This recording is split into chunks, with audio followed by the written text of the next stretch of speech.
Welcome to Have You Read It, the channel where we bring books to life, one summary at a time. Today, we're exploring Patrick Lencioni's The Advantage: Why Organizational Health Trumps Everything Else in Business. This book isn't just another business theory. It's a practical guide to building a thriving organization, one that's not only successful but also a joy to work in.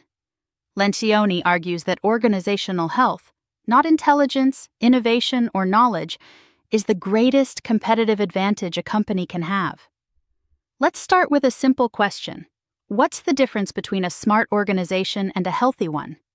Smart organizations excel in traditional business areas: strategy, marketing, finance, technology.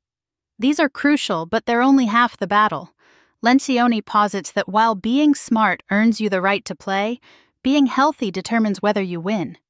Healthy organizations are marked by minimal office politics and confusion, high morale and productivity, and low turnover. They're the kind of places where people actually want to come to work, not just where they have to. A healthy organization, according to Lencioni, has integrity, not in the ethical sense, but in terms of wholeness and consistency. Its management, operations, strategy, and culture all fit together seamlessly. So why isn't everyone prioritizing organizational health? Lencioni highlights 3 biases that hold leaders back. The first is the sophistication bias, the belief that something so simple can't possibly be the key to significant advantage. We tend to overcomplicate things, looking for complex solutions when the answer might be right in front of us. The second is the adrenaline bias. Leaders are addicted to the rush of firefighting and daily crises, neglecting the less urgent but crucial task of building a healthy organization. This reminds me of the classic I Love Lucy sketch where Lucy loses her earrings in the bedroom but looks for them in the living room because the light is better. Many leaders are more comfortable tweaking the dials of measurable, data-driven metrics than diving into the messiness of organizational health. And the third bias is the quantification bias. The benefits of a healthy organization, while substantial, are hard to precisely measure. This makes some leaders, particularly data-driven ones, hesitant to invest in it. The central idea in The Advantage is that health, not intelligence, is the ultimate multiplier.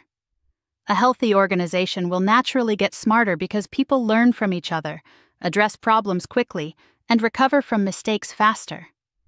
Dysfunctional organizations, on the other hand, even with brilliant leaders, often make poor decisions due to politics, misalignment, and internal conflict. Lencioni argues that a lack of knowledge is rarely the problem. It's the inability to tap into existing knowledge due to organizational dysfunction. Lencioni lays out a 4-discipline model for building a healthy organization. The first discipline is to build a cohesive leadership team. This is the foundation. A healthy organization can't exist without a healthy leadership team. A real leadership team, according to Lencioni, is a small group collectively responsible for achieving common objectives.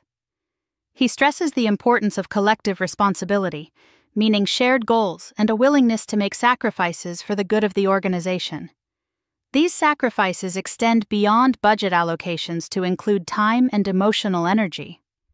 Within a cohesive leadership team, 5 key behaviors are essential. The first and most important is building trust. Lencioni emphasizes vulnerability-based trust, where team members are comfortable admitting weaknesses, asking for help, and acknowledging mistakes. He suggests starting with a personal histories exercise, where team members share key experiences from their childhood. This helps to level the playing field and build empathy.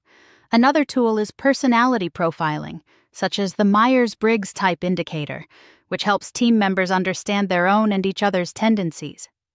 These exercises help to address the fundamental attribution error, where we attribute others' negative behaviors to their character while excusing our own. The second behavior is mastering conflict.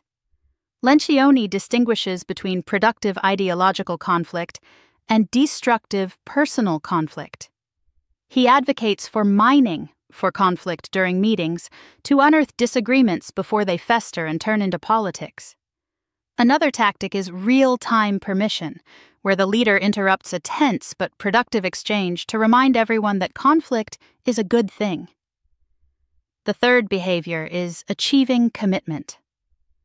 Lencioni argues that conflict is essential for commitment. If people don't weigh in, they can't buy in. He champions the disagree and commit philosophy, where team members commit to a decision even if they initially disagreed, as long as they had a chance to express their views. He also emphasizes the importance of specific agreements, ensuring that everyone leaves a meeting with the same understanding of what was decided. The fourth behavior is embracing accountability. This involves holding peers accountable, not just waiting for the leader to step in. Lencioni suggests the team effectiveness exercise, where team members identify each other's strengths and weaknesses. This creates a culture of peer-to-peer accountability. He stresses the difference between accountability for measurable results and accountability for behavior, arguing that behavioral issues often precede performance problems. The fifth and final behavior is focusing on results. A cohesive team prioritizes collective results over individual or departmental goals. This may involve making difficult trade-offs and focusing on a single, overarching thematic goal for a specific period. Lencioni uses the team number one concept, where executives prioritize the leadership team over their individual departments. He argues that shared goals are crucial for true teamwork. The second discipline in Lencioni's model is creating clarity. This involves answering 6 critical questions. Why do we exist? How do we behave? What do we do? How will we succeed? What is most important right now? And who must do what? Lencioni stresses that clarity, not cleverness, is key. The answers don't have to be perfect, but they have to be clear, concise, and shared by the entire leadership team. He warns against perfection paralysis, where teams delay decisions in search of the ideal solution. He emphasizes that clarity is not marketing, it's about internal alignment. The first question, why do we exist, addresses the organization's core purpose. Lencioni emphasizes that this purpose should be idealistic and inspire employees. He suggests repeatedly asking why, until the team arrives at the most fundamental reason for the organization's existence. He categorizes purpose into 6 types: customer, industry, greater cause, community, employee, and wealth. He points out that 2 companies in the same industry might have different core purposes, and 2 companies in completely different industries might share the same purpose. The second question, how do we behave, focuses on core values. Lencioni distinguishes core values from aspirational, permission to play, and accidental values. Core values are inherent and unchanging, the essence of the organization's personality. He recommends identifying core values by analyzing the behaviors of the best and worst employees, and emphasizes the importance of being intolerant of violations of core values. The third question, what do we do, defines the organization's business definition in a single, concise sentence. This is a straightforward description of the organization's activity, not a marketing slogan. The fourth question, how will we succeed, addresses strategy. Lencioni suggests identifying 3 strategic anchors, the intentional decisions that differentiate the organization and guide its actions. These anchors should be used as filters for all decisions. He uses the strategy amoeba as a visual tool for brainstorming and identifying these anchors. The fifth question, what is most important right now, focuses on the thematic goal, the single, overarching priority for a specific period, 3 to 12 months. This goal should be singular, qualitative, temporary, and shared by the leadership team. He introduces the concept of defining objectives, the general categories of activity required to achieve the thematic goal, and standard operating objectives, the ongoing metrics that keep the organization running smoothly. The sixth question, who must do what, clarifies roles and responsibilities within the leadership team. While advocating for collective responsibility, Lencioni acknowledges the need for a clear division of labor and recommends a simple exercise where team members write down their responsibilities to ensure alignment. The third discipline is over-communicating clarity. Once the leadership team has established clarity, it must communicate those answers repeatedly.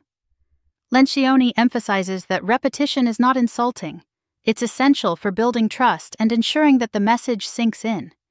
He stresses the importance of cascading communication, where leaders communicate key messages to their direct reports, who then communicate them to their teams, and so on.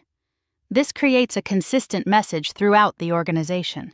He recommends face-to-face communication whenever possible, emphasizing the importance of live interaction and the ability to ask questions.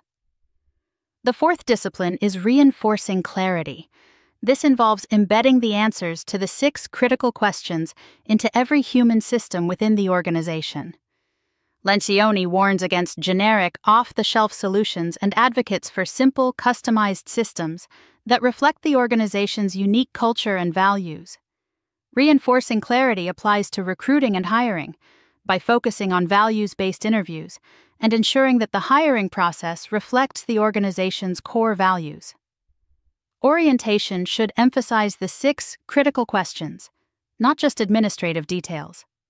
Performance management should focus on clarity and coaching, not just legal documentation.